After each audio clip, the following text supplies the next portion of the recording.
அஸ்ஸலாமு அலைக்கும் வரஹ்மத்துல்லாஹி வரகாத்துஹு. குழந்தை யாருக்கு சொந்தம்? உமர் அலிலா அவங்களுக்கு ஒரு அன்சாரி மனைவி ஒருத்தவங்க இருக்காங்க. அவங்க மூலமாக அவங்களுக்கு ஆசிம் ரலீலா அப்படிங்கிற ஒரு குழந்தை பிறகு உமர் அலிலா அந்த ஆசிம் ரலீலாவுடைய தாயை தலாக் விட்டுட்டாங்க. ஒரு நாள் உமர் அலிலா கூஃபா பள்ளிக்கு வராங்க. பள்ளியாசலுடைய முத்தத்தில் நிறைய பிள்ளைங்க விளையாடிக்கிட்டு இருக்கு. அதோட தாம்பிள்ளையும் விளையாண்டுக்கிட்டு இருக்காங்க. உடனே அந்த பிள்ளையை பார்த்த உமர் அலிலா எடுத்துகிட்டு வாகனத்தில் வச்சுக்கிட்டு இருக்காங்க. இந்த காட்சியை பார்த்த அந்த குழந்தையுடைய அம்மா என்ன பண்ணுறாங்க, உமர் அலிலாட்ட சண்டை போடுறாங்க. குழந்தைய ஒரு பக்கம் தகப்பனார் இழுக்காங்க, அதான் உமர் அலிலா இழுக்காங்க.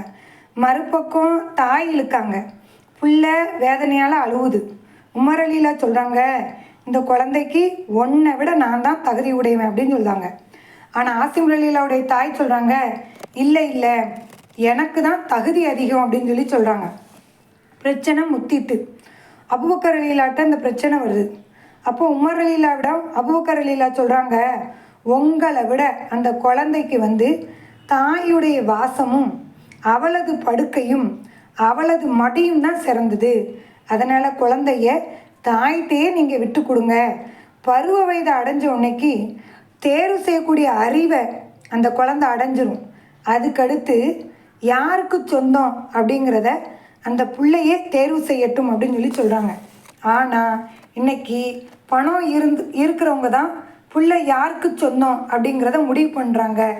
மார்க்கத்தின்பால் யோசிக்க மாட்டுக்காங்க. இந்த மார்க்கம் என்பது பரிபூரணம் அடைந்து விட்டது.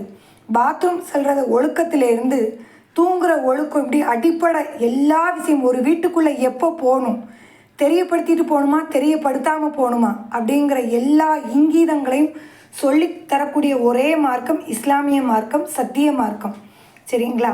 அதனால் கண்டிப்பாக என்ன தீர்வாக இருந்தாலும் மார்க்கத்தினுடைய தீர்ப்பு என்ன அப்படிங்கிறத கட்டாயம் பார்க்கணும். அப்படிப்பட்ட அடியார்களாக நம்மை ஆக்குவானாக. அஸ்ஸலாமு அலைக்கும் வரஹ்மத்துல்லாஹி வரகாத்துஹு.